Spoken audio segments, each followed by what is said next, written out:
क्रांतिकारी कदम के लिए मेरा इस्तकबाल, मेरा प्रणाम स्वीकार करें।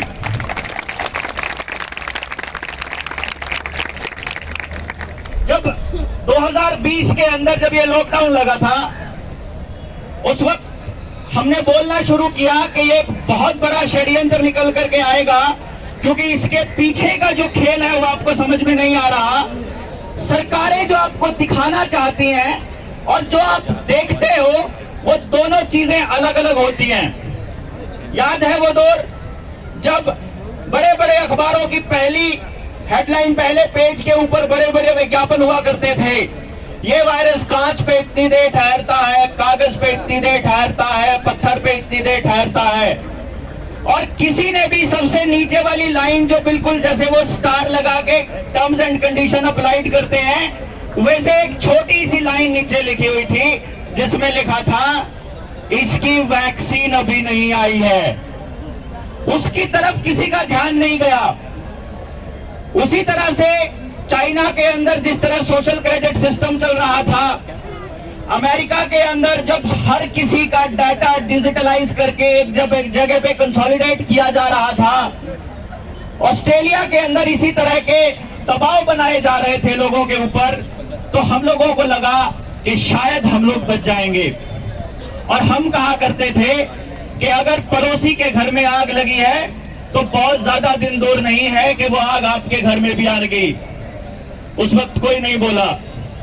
अब चंडीगढ़ में एक बहुत बढ़िया इंस्टीट्यूट रन करने वाला, इंडिया का पहला पेरेंटिंग कोच देवेंद्र बल्हारा जब इस तरह की बातें लिखता है, तो उसके साथी क्या कहते हैं उसे कि डॉक्टर साहब क्यों खामखाई की नेगेटिव चीजों में लगे हुए हो, क्यों बिना मतलब की बहस में लगे हुए हो, आप इतनी नेगेटिविटी क्यों फैला रहे हो। मैं उसे कह रहा हूं कि भाई, जिसको सीडीसी कह रही है, WHO कह रहा है कि ऐसी बीमारी है जिसके अंदर 10,000 लोगों में से किसी एक आदमी को नुकसान होने की संभावना है, वो भी तब जब उसको पहले से कोई और डेडली बीमारी हो, तो फिर ऐसी बीमारी के लिए लॉकडाउन का मतलब क्या है। जब ये कह दिया कि ये सबको होनी ही होनी है, तो उसके लिए वैक्सीन का मतलब क्या है।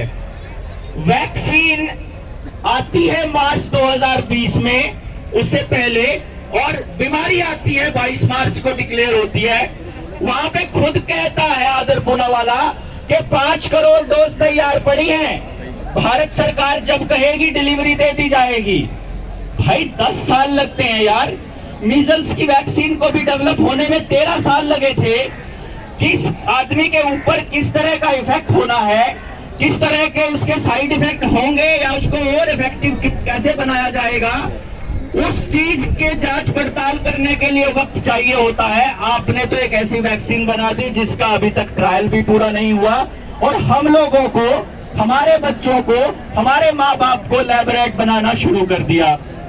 हमने बोलना शुरू किया, और जिस वक्त बोलना शुरू किया था उस वक्त ऐसा लगता था जैसे महीने भर में एक बार ये ख्याल आ जाता था कि यार सच्ची में तो देवेंद्र तू पागल नहीं हो गया है, सच्ची में तो तेरे को दौरे नहीं पड़ते हैं कि रोज रात को भौंकने लग जाता है कि ये मत करो वो मत करो।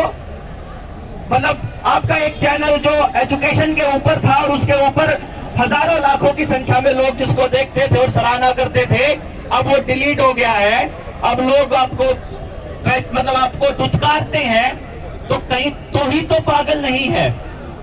और फिर मैंने एक प्लेटफॉर्म जो सबसे पहले आया, अवेकन इंडिया मूवमेंट का प्लेटफॉर्म, जिसने हम जैसे लोगों को जोड़ना शुरू किया, मैंने देखा कि नहीं, मैं अकेला पागल नहीं हूं, अभी और बड़े पागल है यार इस देश के अंदर।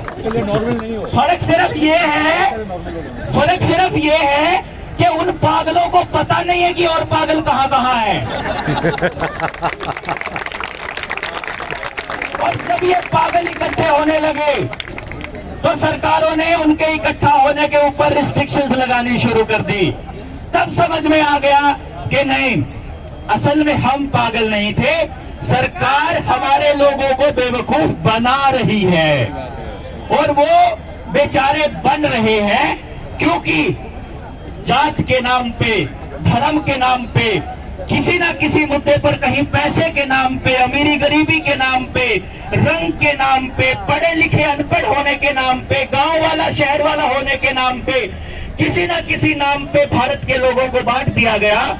दूसरा, इतना गरीब बना दिया गया कि वो सुबह से लेकर रात तक अपनी रोजी रोटी और अपनी ईएमआई भरने के ही बारे में सोचने लगे रहे, तो समाज के बारे में वो सोचेगा कब? तो बहुत षड्यंत्रकारी तरीके से, बहुत योजनाबद्ध तरीके से लोगों को पहले तोड़ा गया है और उसको और तोड़ने के लिए सोशल डिस्टेंसिंग लाई गई। जब ये देखा गया कि भाई सोशल डिस्टेंसिंग का फायदा क्या है, सोशल डिस्टेंसिंग का फायदा ये है कि जैसे हमारे साथ हमारे एक शहीद भाई की माता जी बैठी हुई हैं, ये कहीं लोगों को बता ना दे जाके कि भाई मैंने अपना बेटा खोया है, तुम अपने बच्चों को बचा लो। इसीलिए सोशल डिस्टेंसिंग और लॉकडाउन लगाई गई। जब 5G जैसे खतरनाक इक्विपमेंट, हजार्ड केमिकल्स जब उन लोगों ने रात को ट्रांसपोर्ट करने थे, तो रात को लॉकडाउन लगाया गया कि शाम को 6 बजे से लेकर के और सुबह के 6 बजे तक कोरोना रहेगा, बाकी टाइम वो भाग जाएगा। इन्होंने पहले कॉमन सेंस की ऐसी तैसी करी, लॉजिक की ऐसी तैसी करी। लॉजिक की हत्या करने के बाद, कॉमन सेंस की हत्या करने के बाद ये लोग कामयाब हुए अपने इन षड्यंत्रों के अंदर। और जब लोग जागना शुरू हुए तो इनके पैरों के नीचे की जमीन खिसकनी शुरू हुई। आज के दौर में सबसे ज्यादा जरूरी और सबसे ज्यादा खतरनाक हथियार क्या है? जानकारी और डेटा, जो हमारे पास नहीं है।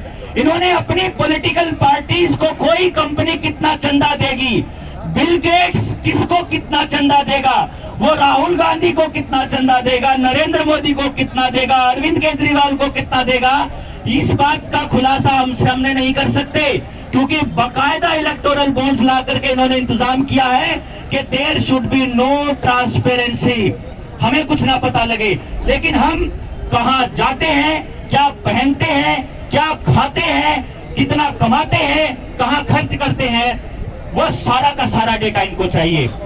क्यों चाहिए भाई?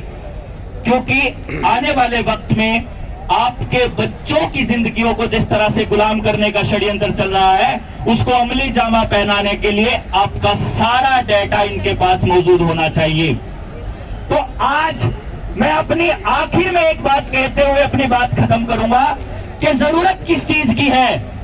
जो लोग अपने साथ आए नहीं हैं, जो लोग आज यहां पहुंच नहीं पाए हैं, एक तो ये मत समझिए कि वो हमारे साथ नहीं हैं, वो हमारे साथ हैं।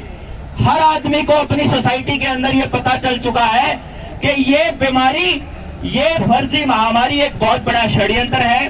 जहरीले टीके लगाकर हमारे बच्चों को मारा जा रहा है, हमारे मौलिक अधिकारों का हनन किया जा रहा है, हमारे लोकतांत्रिक अधिकार खत्म किए जा रहे हैं। और ये पूरा कितना बड़ा स्कैम है, मानवता के इतिहास के सबसे बड़े स्कैम का पता लग गया है। तो आप लोगों को बोलते रहना पड़ेगा और यही आपको फायदा होगा कि जैसे किसी दौर में मैं अपने आप को अकेला महसूस किया करता था, आज अकेला आप महसूस किया करते थे, आज हम लोग एक सुर में बात कर रहे हैं कि इनकलाब जिंदाबाद। अब आपको ये पता हो कि ये सिर्फ हमारी लड़ाई नहीं है, ये पूरे परिवार की लड़ाई है। मैं इस लड़ाई को पिछले 6 महीने से, जिस दिन से बात समझ में आई है, मेरी अर्धांगी, मेरे बेटर हाफ और मेरी जीवन संगिनी पूनम मेरे साथ दिन रात लगी हुई है और मेरे साथ यहाँ भी पहुंची है। आप लोगों को अपने परिवारों को जोड़ करके दूसरे परिवारों को बचाना होगा। वो आपकी बात माने या ना माने, समझे या ना समझे, आपको लोगों को समझाते रहना होगा, बोलते रहना होगा, क्योंकि संवैधानिक अधिकारों को बचाने के लिए बोलना ही एकमात्र समाधान है, विरोध करना ही एकमात्र समाधान है। जय हिंद।